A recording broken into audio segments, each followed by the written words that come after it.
Alright, so this is Colin and I'm Kai. And for our project, we really wanted to research something we were passionate about. And so Colin came up with the idea of sports photography. So we had a lot of fun with that. Yeah, so this is the infographic that I made. So I kind of did it where I had the words kind of like the basics on sports photography. It's kind of like if you follow the path, it will take you to taking great sports photos. It's a photo that Kai took of me. And it's just kind of the basics of and what we learned in our research on sports photography. So mine's pretty much the same. It's just kind of like understanding basic skills and like how to set up the camera and certain strategies, and we'll go into those in a little more detail later. So this is our process. We researched like how to set up our camera and then what like certain strategies to use, and then we took them out on the field and we took pictures of each other and Kelvin, and then we edited them and put it on a website. And our website's pretty much like our goal was to for a beginner sports photographer to be able to read our website and go out and take sports pictures. So here's some basic information on sports photography. So for ISO, raising the ISO on the camera can help get a great shot with the high speed action that's happening when you're shooting sports. A recommended shutter speed for when you're shooting at night during the day is 1/1000th, and a recommended ISO setting for night is 1600. But something that we noticed and learned was if you kind of mess around with those numbers and kind of do your own thing, you can get some really cool shots and something different that's not the normal. But those are kind of the basic settings. And if you're just starting off with the camera, which none of you guys are, you might want to use the auto ISO, but we all know how to use cameras, so recommend using these settings. Okay, and then for the lens, a beginner should use like a 70 to 200 millimeter lens, and that needs like an f-stop of f2.8 or f4. And you don't really want to spend like if you're a beginner, you don't want to spend like $10,000 on like a brand new lens that's actually meant for sports photography, because you don't know how to use it. So you can just start off with a 70 to 200 millimeter. So a couple of strategies for taking sports photography. Chimping is something that you don't want to do. Chimping's when you look at your screen after you take every photo. It's dangerous because you're taking your eye off the action, and anything happens in sports, you get hit by a ball or by a person, so it's very dangerous. And then also because things in sports happen so fast, if you keep looking down at your camera, you're going to miss a great shot that's happening around you.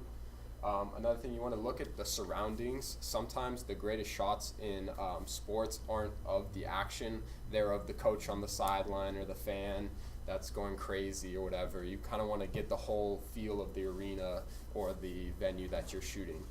And another strategy is try different angles. So you guys don't know, before in the past, sports photography was all kind of taken from one angle, and then this one company decided to have their photographers shoot on the ground, and that company is Sports Illustrated, and that's kind of what made them blow up. They did a different angle, and it changes what you shoot and what people see.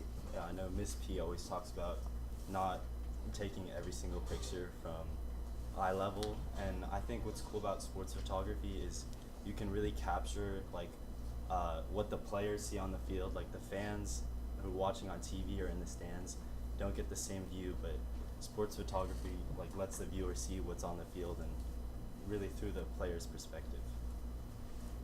All right, and then so we have websites. Yeah, we'll show the website.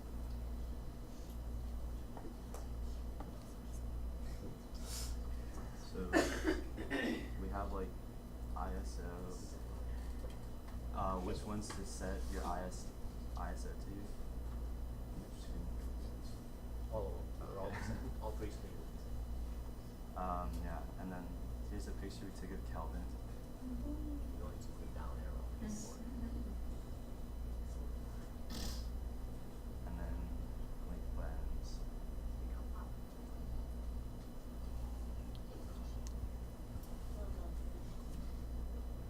And then for flash, we kind of found that you don't really want to use the on-camera flash at all. And basically in sports photography, you're not really using the flash at all.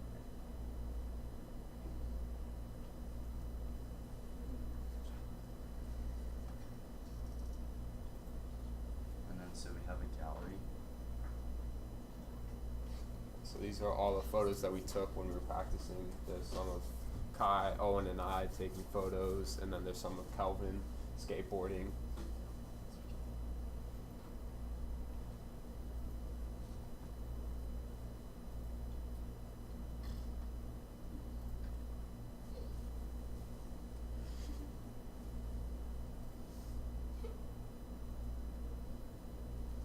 And here we one thing that we recommend, like if you're starting out, go to like little league games and stuff so that you kind of practice before you're going out to like a high school or college level game, because at little league and stuff like that, the action's a lot slower paced and it's a lot easier to take photos of.